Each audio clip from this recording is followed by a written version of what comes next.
A paz do Senhor Jesus, que bom rever você, que bom encontrar você mais uma vez aqui nesse canal, caminhando conosco sobre a Palavra de Deus.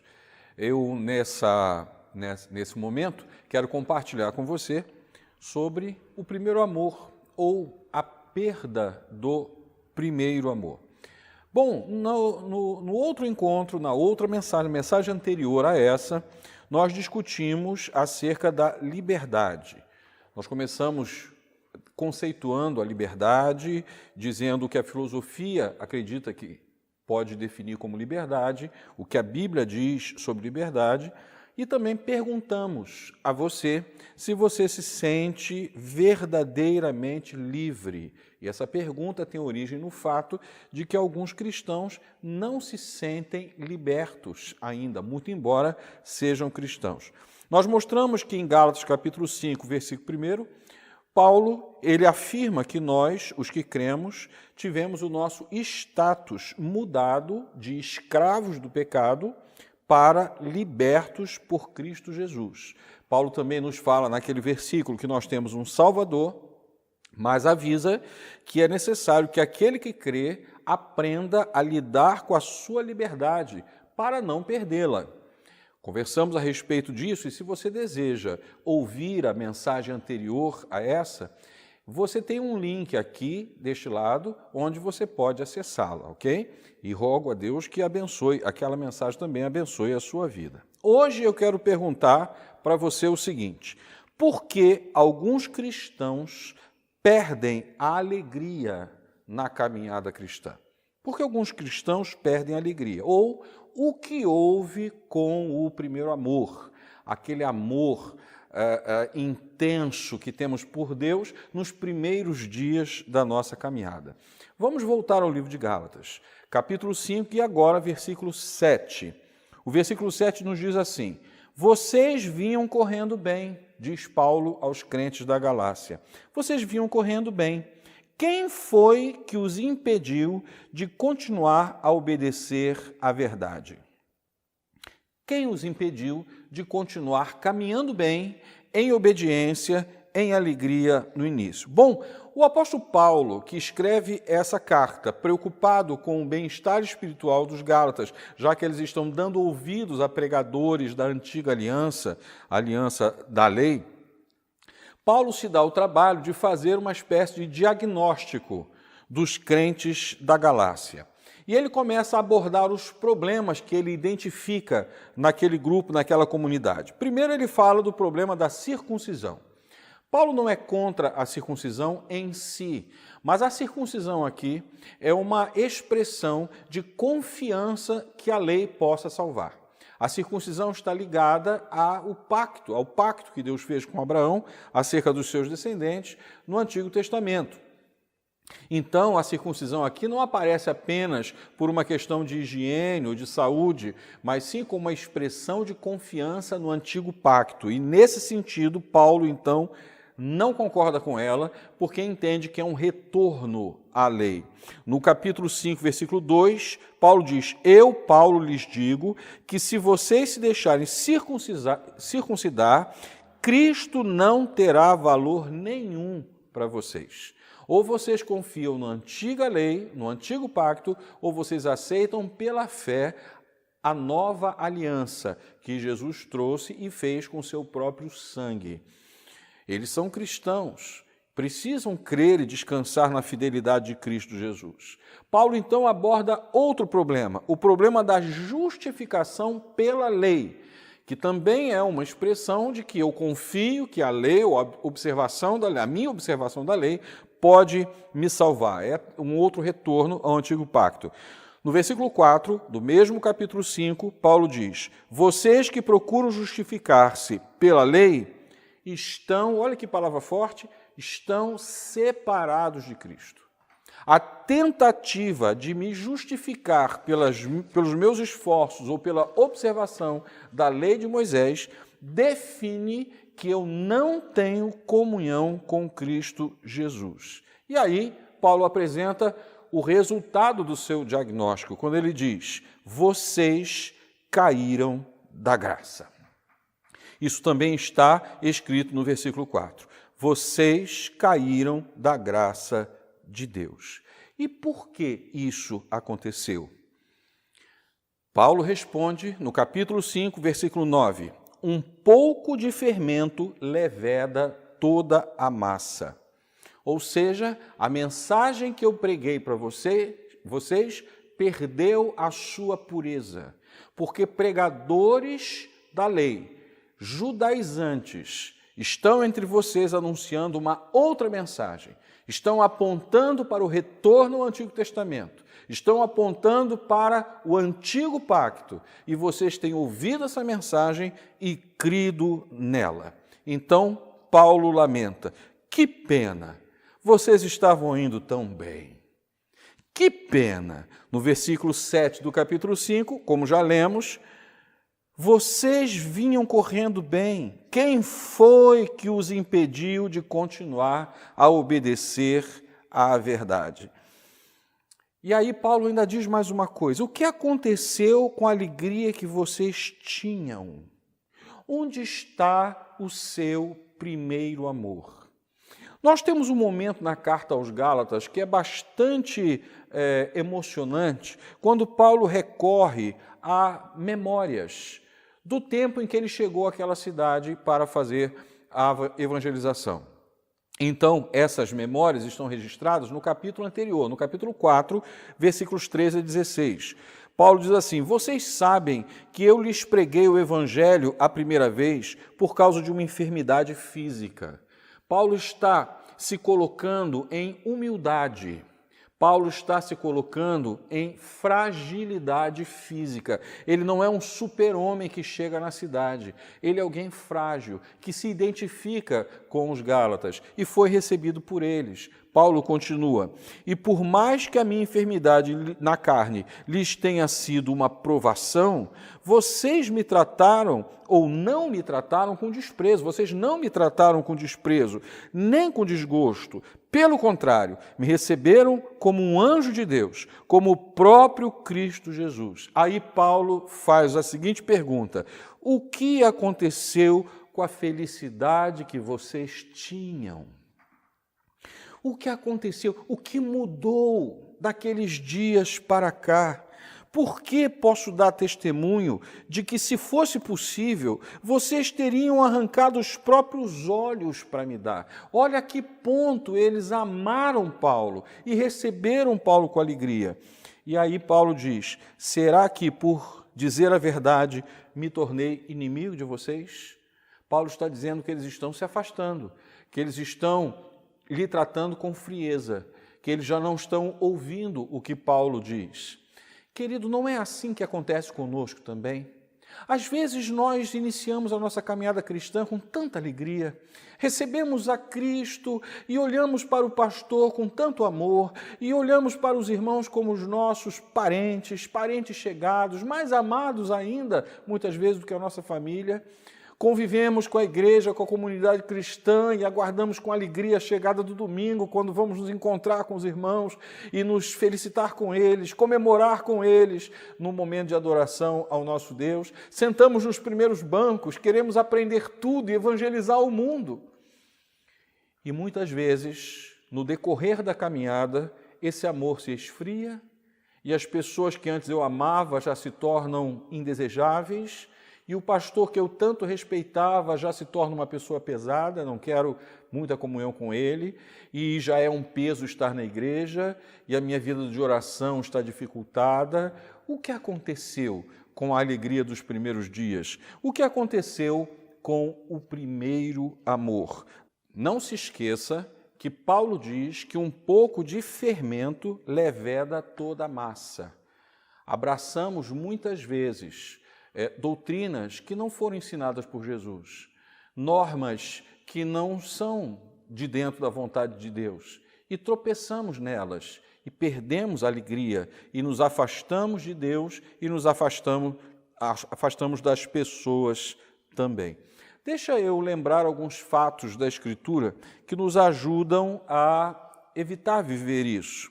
Vamos nos lembrar de Gênesis capítulo 1, onde existe o registro da criação e das coisas que Deus criou desde a natureza até o homem.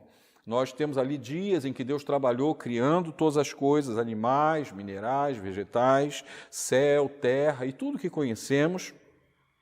E depois, ao sexto dia, cria também o homem. Começa então um relacionamento desse homem criado com o seu Deus, Deus Criador. E ali no jardim, você observa bem no relato de Gênesis, não havia lei.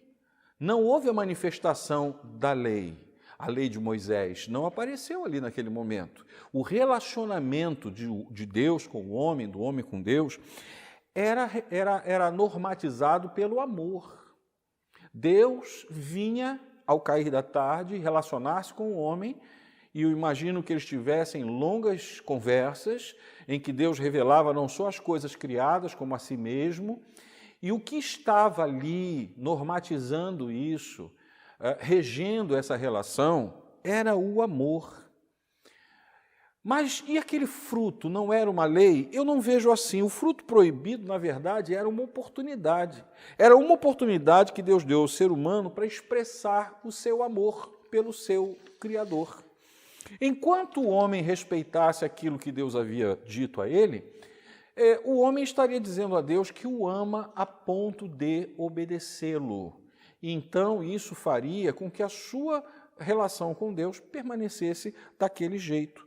Mas a alegria que estava ali presente, a alegria de receber a Deus no jardim, a alegria de se relacionar com o Criador, de desfrutar de tudo que foi criado com tanto cuidado, com tantos detalhes pelo Senhor, para que o homem se alegrasse, ela um dia foi perdida. No capítulo 3 de Gênesis, há o registro do pecado e da queda do homem. E Deus, depois de avaliar a situação, disse: eis que o homem se tornou como um de nós, conhecedor do bem e do mal. Agora o homem não tinha a mesma pureza, ele estava contaminado pelo pecado. E o relacionamento dele com Deus e com a natureza mudou. Não é mais o mesmo relacionamento. O homem se tornou pecador.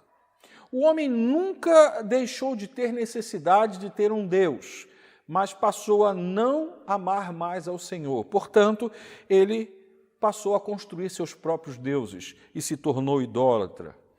Os instintos sexuais que Deus deu ao homem para a sua alegria, para a sua satisfação, para a formação das famílias, para a procriação, ele acabou sendo corrompido, tornando-se prostituição. E todo um estado de luxúria se instalou na vida do homem, levando-o a diversos desvios e também muito sofrimento. O homem, logo de início, logo depois da queda, começou a manifestar a sua violência. Temos o caso de Abel e de Caim, onde Abel foi morto pelo seu irmão Caim. Mas mais à frente, Lameque mata 2 homens.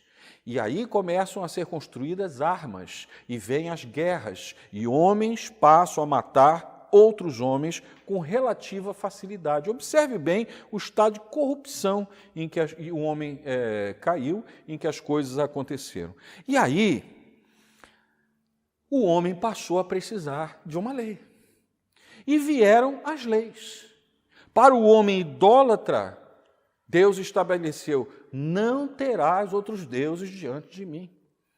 Não farás para ti imagens de escultura. Para o homem prostituído, para que fosse contida essa impulsividade na direção do erro, surge uma lei: não adulterarás. Para o homem violento, o homem que se torna agressivo, se torna vingativo, não matarás. Então veja, a lei se tornou necessária em função do homem ter se tornado pecador. Portanto, a lei foi dada com algumas finalidades. Primeiro, de fazer contenção a esse impulso pecaminoso que dominou a vontade humana. Em segundo lugar, você observa que a lei também foi dada para que o homem tivesse um diagnóstico da sua situação. Ao olhar a lei, o homem pode ter a certeza, pode ter a dimensão da sua condição de afastamento de Deus, a sua condição de pecador. A lei também tem essa finalidade. E a lei também foi dada por Deus por causa da sua graça. Porque graças à lei, o homem pode parar e dizer: eu preciso de ajuda.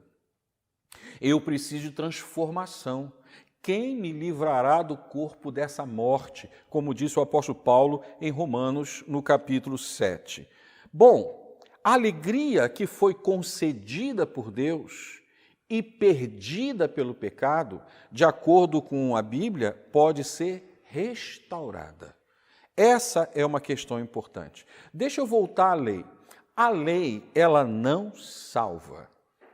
Ninguém é salvo por observar a lei. Até porque não se pode observar parte da lei. Se eu quero ser salvo por observar a lei, eu tenho que cumpri-la integralmente, em todos os pontos dela. E ser humano nenhum consegue isso.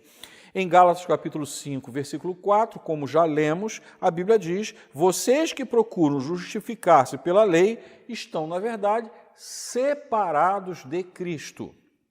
Não há justificação pela lei. Mas, embora a lei não salve, ela nos conduz a Cristo, como dissemos agora. Em Gálatas 3, 24 diz: de maneira que a lei se tornou nosso guardião, em algumas traduções, nosso aio, nosso condutor, para nos conduzir a Cristo, a fim de que fôssemos justificados pela fé. Observe bem, a lei nos convence dos nossos pecados, nos mostra o nosso estado de pecado. E assim ela aponta para a solução desses pecados, que na verdade está na cruz de Cristo Jesus.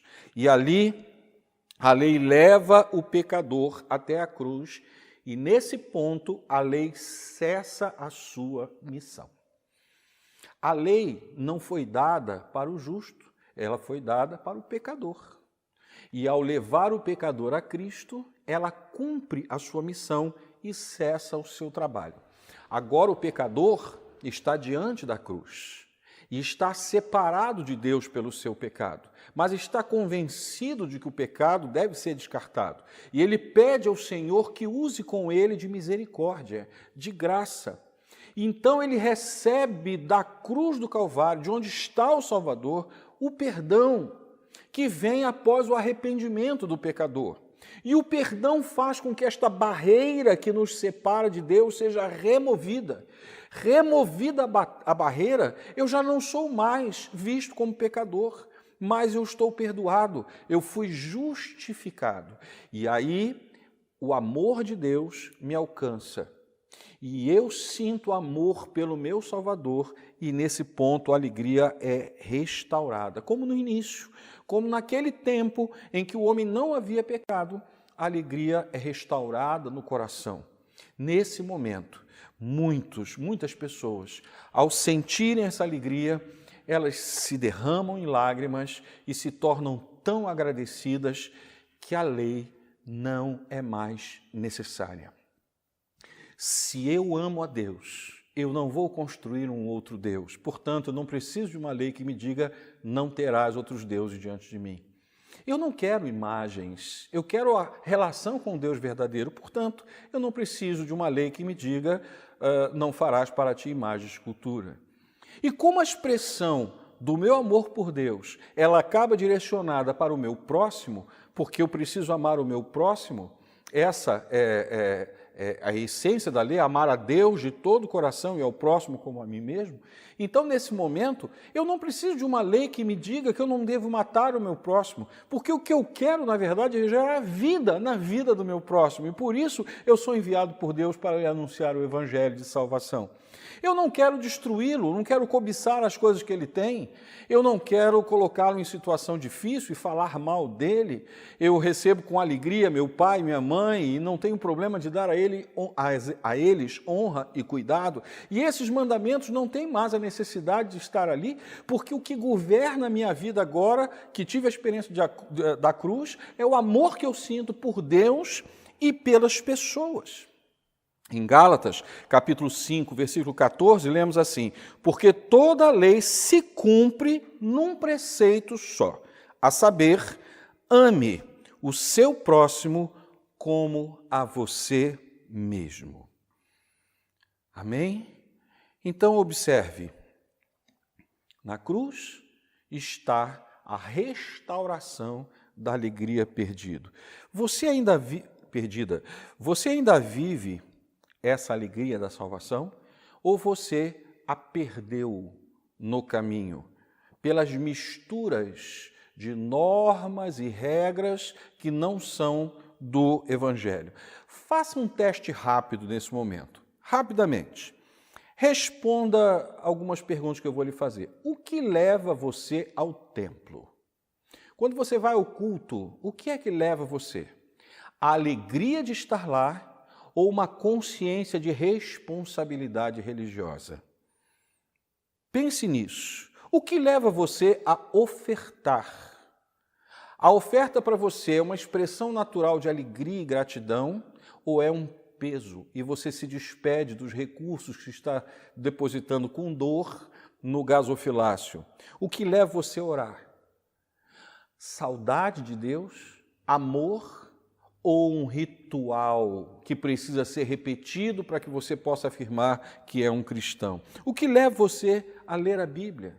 O que leva você a testemunhar do Evangelho? É cumprir alguma estatística que soma folhetos distribuídos mais esforço evangelístico, ou uma necessidade de levar pessoas ao conhecimento de Cristo? O que governa a sua vida com Deus é a responsabilidade religiosa ou é o prazer de estar com Ele?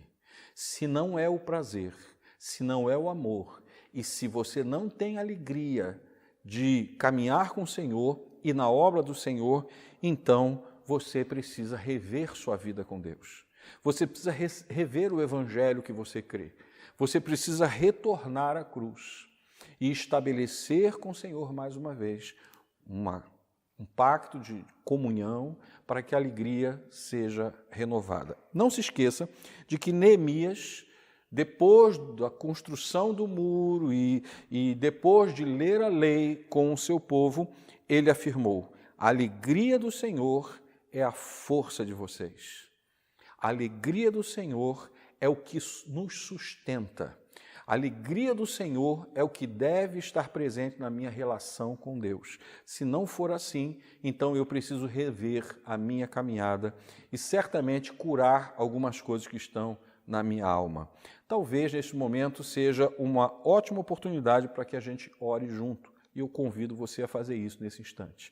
Senhor, num tempo e num lugar onde tantas mensagens são pregadas e tantas leis são anunciadas e tantos hábitos humanos são divulgados como sendo sua vontade, eu quero pedir que pelo seu Espírito o Senhor nos traga de volta ao amor simples e profundo, transbordante da criatura pelo seu Criador, do Filho pelo seu Pai, daquele que era pecador e agora tem uma herança nos céus pelo seu Salvador. Eu quero pedir que o Senhor renove as nossas vidas, trazendo de volta a alegria que para muitos de nós foi perdida em algum momento da nossa vida. Renova, Senhor, os nossos corações no primeiro amor. Eu te peço em nome de Jesus. Amém. Amém e amém. Deus abençoe a sua vida rica e abundantemente.